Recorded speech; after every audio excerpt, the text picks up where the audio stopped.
God has given us life to live, and that life is best lived by grace. Mapagpalang araw po sa inyong lahat. Ito po ang Life and Grace at ito po si Val Jamin. Tayo po ay nasa dulo na ng chapter ng atin pong pinag-aaralang aklat ng Pilipos. At nasa chapter 4 na po tayo. Last 2 episodes po ay inumpisan po natin ang chapter 4 at tayo po ngayon ay magpapatuloy. Ang topic po, ang title ng atin pong episode for today is Learning to be Content. Hinango po natin ito sa chapter 4 ng Philippians from verses 10 hanggang 12 po. So, pag-usapan po natin.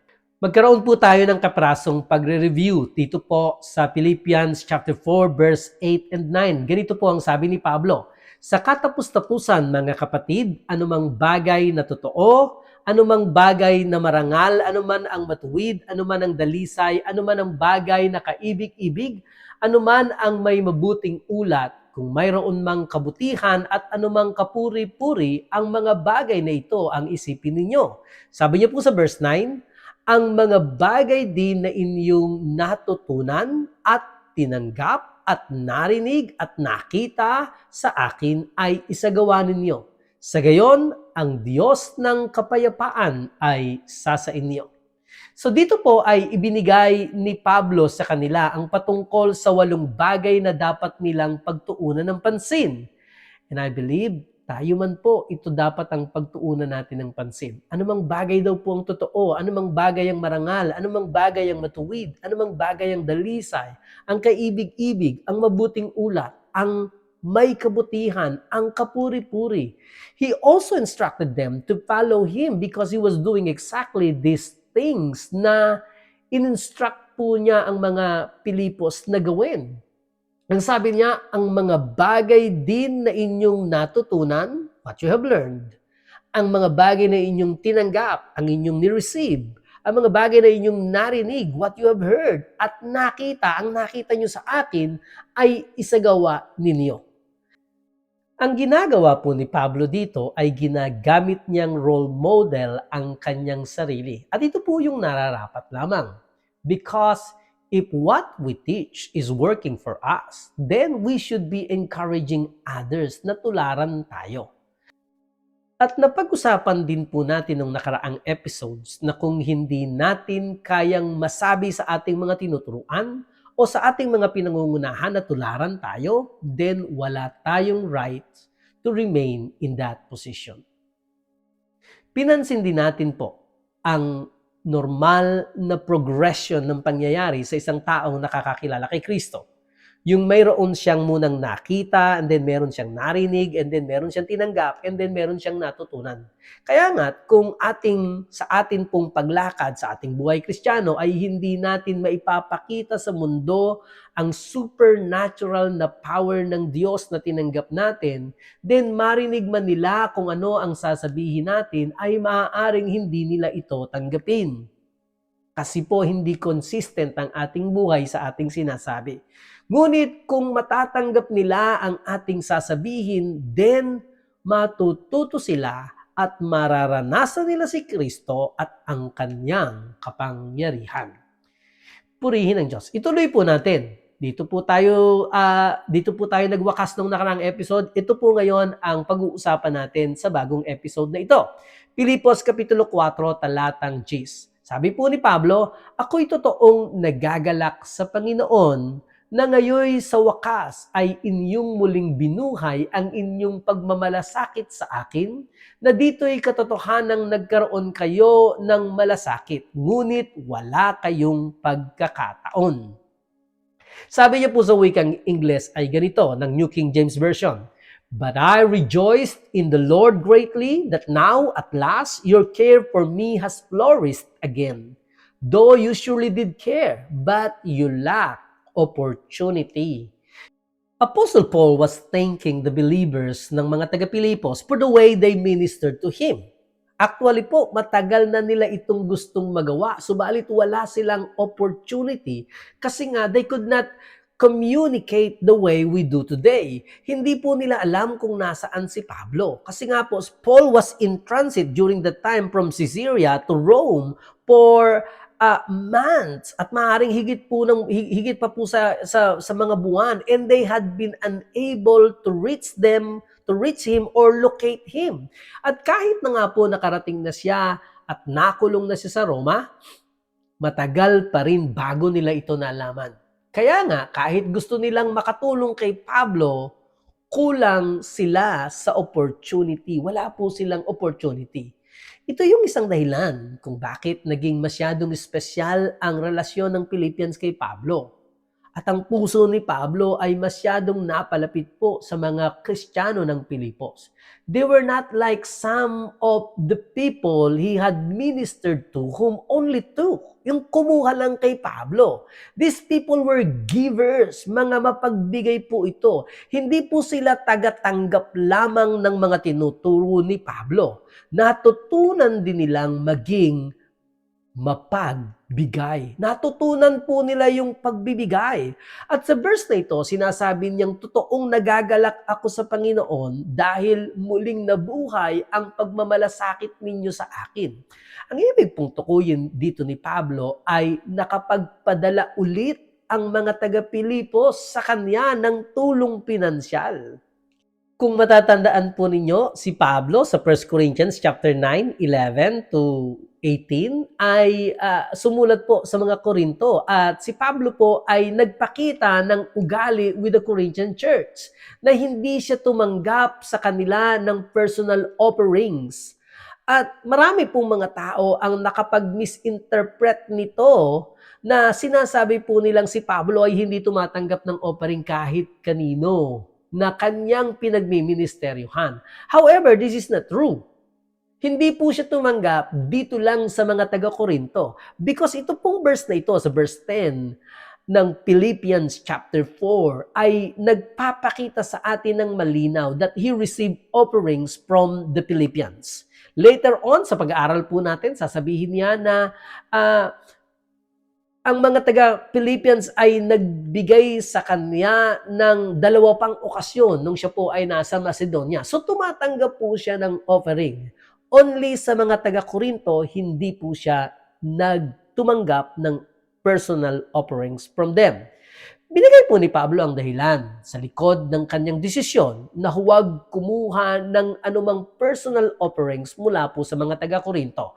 Ang sabi niya, hindi niya gusto na ang kanyang pag-receive ng personal offerings para po sa pagpapahayag ng ebanghelyo ay maging hadlang o maging hindrance to anyone receiving his message. Ayaw niya lang isipin na kaya lang naman nagpipreach siyang si Pablo, he is after the money that will be collected from his preaching. Ayaw po ni Pablo noon, kaya nagpasya po siya na huwag kumuha ng offering.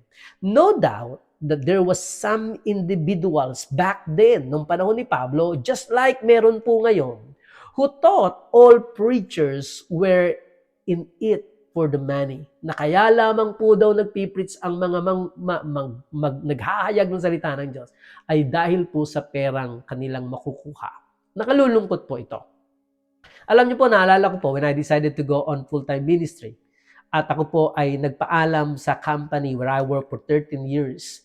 At ang isa pong office lady na kasama namin sa opisina ay in-approach po ako saying, "Sir, nag-resign ka na pala para magpastor." Naku, sabi niya, yayaman ka dyan. Maraming pera diyan. Nakalulungkot po ito na marinig ko sa isang kasama ko sa opisina. Alam niyo po, pagkalipas ng ilang panahon, nabalitaan ko po itong office lady na ito na taga-purchasing section ay natanggal po dahil po sa issue ng pera. Totoo po na umunlad ang aking buhay at hindi ko po yun itatanggi. Subalit ito po ay dahil lamang sa biyaya ng Diyos at dahil po sa katapatan ng kanyang salitang aking pinaniniwalaan at aking tinatayuan. Dahil ang salita ng Diyos ay tapat at totoo. Again, nakalulungkot po na ganito ang kaisipan ng ilang mga tao patungkol sa pagmiministeryo, na kaya lamang tayo nagpipreach o kaya lamang nagpipreach ang pastor ng gospel ay para magkaroon ng pera. But Paul took that argument away from them. Tinanggal niya po ito sa mga taga-Korinto, tinanggal niya rin ito sa mga taga-Philippians. Gayunpaman, inihayag din niya ang isa pang dahilan for this course of action. Nais niyang makatanggap ng special reward from the Lord for preaching the gospel nang walang tinatanggap na kabayaran. Napakaganda po ng motibo ni Pablo.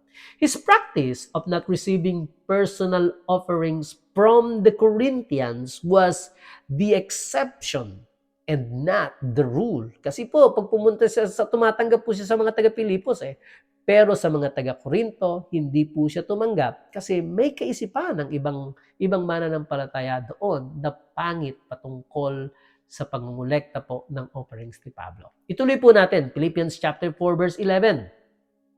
Hindi sa nagsasalita ako dala ng pangangailangan, sapagkat aking natutunan ang masiyahan sa anumang kalagayang aking kinaroroonan. Wow, tingnan niyo po itong sinasabi ni Pablo. Sabi niya, natutunan niyang masiyahan. He learned to be content sa anumang kalagayan na mayroon siya. Although sinabi po ni Pablo that he was rejoicing greatly for the gifts that they have sent him. Nagpadala po ang mga taga-Pilipos ng gifts and he appreciated it. But he did not want the Philippians to draw a wrong conclusion from what he had just said. His needs being supplied is not the source of his joy. It was the love behind the gifts that touched Paul's heart.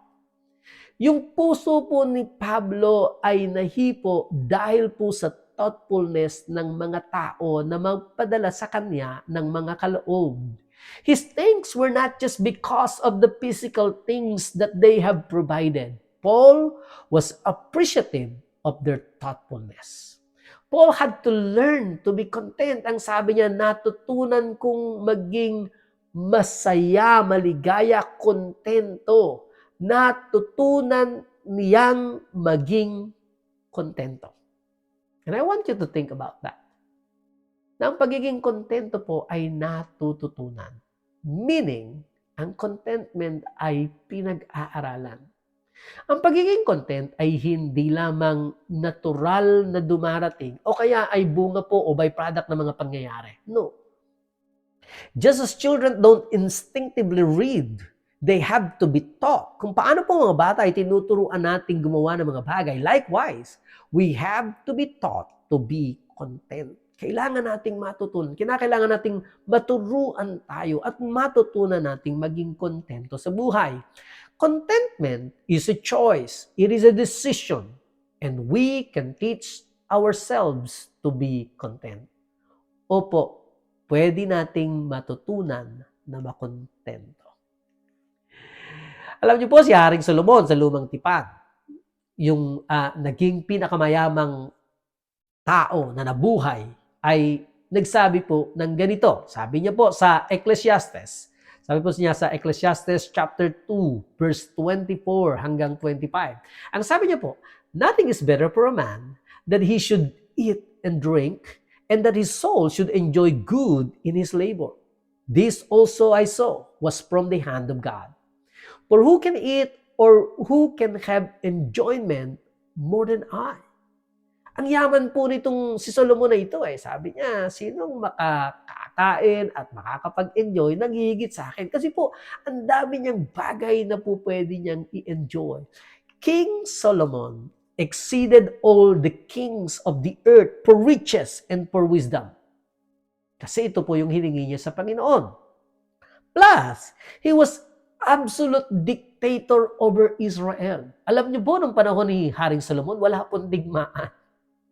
Wala pong digmaan. Mautak itong sa Solomon at meron po siyang absolute dictatorship sa buong lupain ng Israel. He could do anything he wanted. Yet, ito pong si Solomon na to, who was better positioned to indulge himself than anyone else, kagaya ng sinabi niya, he was saying, take my word for this. I have searched this out more than you ever could. Hinanap ko na to at sinikap kong hanapin to ng higit sa kaya mong gawin. Kaya matuto ka sa sinasabi ko. Yun po yung sinasabi niya. Yet, He had come to a conclusion that people have to make themselves enjoy life. Matutunan nating mag-enjoy sa buhay. Things and circumstances did not satisfy Solomon. And they won't do it for us either. Hindi rin po tayo masasatisfy ng mga bagay dito sa mundo. It is a choice on our part na makontento at masatisfy at maligayahan sa kung ano mayroon tayo. Ang sikreto po ni Pablo sa pagiging content ay dahil namatay na siya sa kanyang sarili at siya ay nabubuhay para kay Kristo. Naalala niyo po yung sabi niya sa Philippians chapter 1 verse 21, "For me to live is Christ and to die is gain." Naalala niyo po yung sinabi niya sa Galatians chapter 2 verse 20, sabi niya, "I am crucified with Christ, nevertheless I live, yet not I, but Christ lives in me." Si Pablo ay patay na sa kanyang sarili. It is not hard to please dead people. Hindi ka na mahihirapang i-please ang dead people kasi patay na nga po siya. Kaya kung kayo ay patay na sa sarili ninyo, madali pong maging kontento. Lahat ng depression, lahat ng discontentment ay nakasentro po around selfishness. Kung tatanggalin natin ang selfishness, we can be content. Tama po yung priority ni Pablo eh. Even though God's desire is to prosper us, layunin po ng Panginoon, nais ng Diyos na umunlad po tayo. Subalit, ang focus ni Pablo sa kanyang priority ay hindi sa mga possessions ng mga earthly things, kundi upon Christ. Gayon din naman, dapat tayong maniwala na kalooban ni Lord na mag-prosper tayo financially. At tanggapin natin ang blessing na ito. Subalit, kapag natagpuan natin ang ating mga sarili in a difficult situation ng buhay, huwag naman tayong basta na agad nagko-complain. Alam niyo po, si Pablo ay nasa bilangguan sa Roma at nahaharap sa posibleng pagbitay sa kanya. Ngunit, sinasabi niyang kontento siya. At isa sa mga paraan na natuto tayong maging kontento ay ang magpasalamat sa kung ano mayroon tayo at umiwas sa pag-iisip tungkol sa kung ano ang wala tayo. Kung ang focus nyo ay kung ano meron kayo, more than kung ano ang wala kayo, then you will find yourself na nagpapasalamat sa Panginoon. Sabi nga po ng kanta, count your blessings. Name them one by one. I think kung gagawin po natin ito at bibilangin natin talaga at sisiyasatin natin ang ating buhay at sisikapin nating bilangin ang mga blessing ng Panginoon, alam niyo, makakatulog na tayo at hindi na tayo magkakaroon pa ng pagkakataong magreklamo. Alam niyo po, kalimitan po sa mga nakakulong ay nag-iisip ng mga bagay kung alin yung mga bagay na di nila magagawa. And I'm sure Paul was thinking about what he could do. Kung ano naman yung magagawa niya. Tingnan niyo po, he preached the gospel to the Jewish leaders in Rome.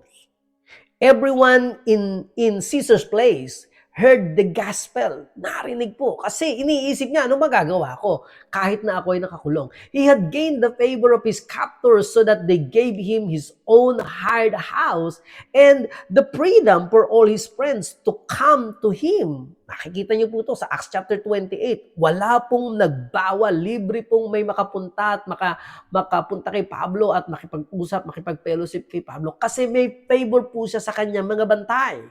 There was complete freedom to preach the gospel, which is more than he experienced in freedom among the Jews. Mas libre pa po siyang mag-preach ng gospel nung siya ay nasa house arrest kaysa nung siya po ay naglalakbay patungkol sa mga Hudyo. Dahil ang pag-promote kay Jesus ang mahalaga kay Pablo. Ito po yung isip niya, anong magagawa ko para ma-promote ko si Jesus? Kahit na siya ay nakakulong at nag-aantay ng desisyon kung siya'y papatayin o hindi. Dahil sa ganito ang kanyang priority, things were going better than ever before. Ituloy po natin, Philippians chapter 4 verse 12. Marunong akong magpakababa at marunong din akong magpakasagana. Sa bawat bagay at sa lahat ng bagay ay natutunan ko ang lihim sa kabusugan at maging sa kagutuman at maging sa kasaganaan at maging sa kasalatan.